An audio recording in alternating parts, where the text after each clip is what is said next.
But the most important thing I just wanted to explain you all is one thing, which I want you to know. I learned to really not judge. You know, when you're a DJ, and let's say even now, and you go out to a clubs, and you have a lot of people intoxicated, we have to understand, we are not here to judge those people. You have a lot of beautiful souls which didn't find a way. And we have to be the change. We have to be part of that community and become that example. When you're there and somebody come into and say, but what are you doing in life? I can see so much change. You were a DJ 30 years ago, but you're still coming in the club. But there is something special about you. You play a better music, you're more fresh, you're more fit, and you still make us dance, but you give us that science of meditation and we feel so much intoxicated in the heart. And I feel this is what we need to be doing. Follow your heart. Listen to the guidance of your parents. Of course, by all means is important. But what is the most important fact is always follow your heart. And for that, you need to learn how to listen to it. This is what I feel it's very important when you start young to learn this technique of doing that. Look, I'm 52 years old. Actually, my birthday will be in 3 days. My son's birthday is tomorrow. Mine is after tomorrow.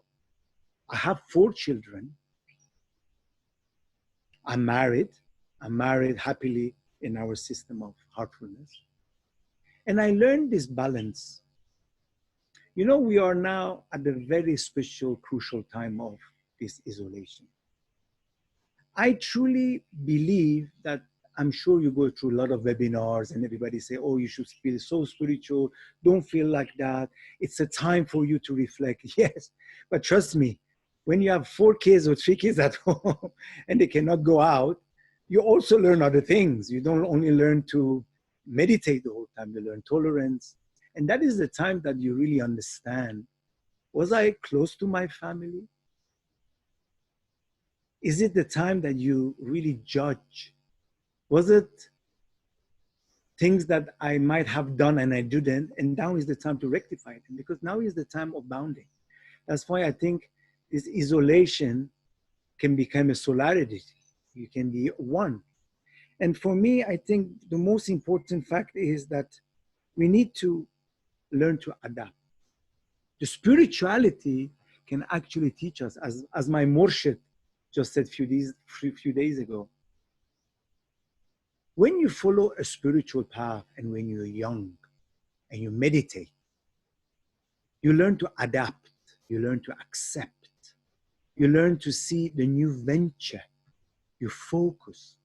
The moment that you always are in denial because you know you're not good with yourself, and this is when the opportunity comes to you, you're complaining all the time. That leaves. But having said that, there is nothing wrong if we are feeling depressed. I feel depressed a lot of time. I struggle sometimes. I have argument with my family. Sometimes I need my space. I say, guys, leave me alone. Of course, I feel upset. I lost all my gigs. I had many concerts on the way I couldn't go. I can travel now. I have a lot of things pending. But this is the situation. I accept it with my heart. And what I do, I just don't sit and pray. Praying is very good tools. But again, as my Murshid said, this is the tools that we have to use at last. What can I do about it? What can I do about it? I should accept. And in this situation of time, do I have a strength, an opportunity that I can serve others? I do. If I can now speak to you, I will. If tomorrow it will be an opportunity that I can open up a place of a youth that tomorrow he needs to really understand what's going on, I will. If I have a time now, after a little bit of this lockdown, open up and serve others, I will.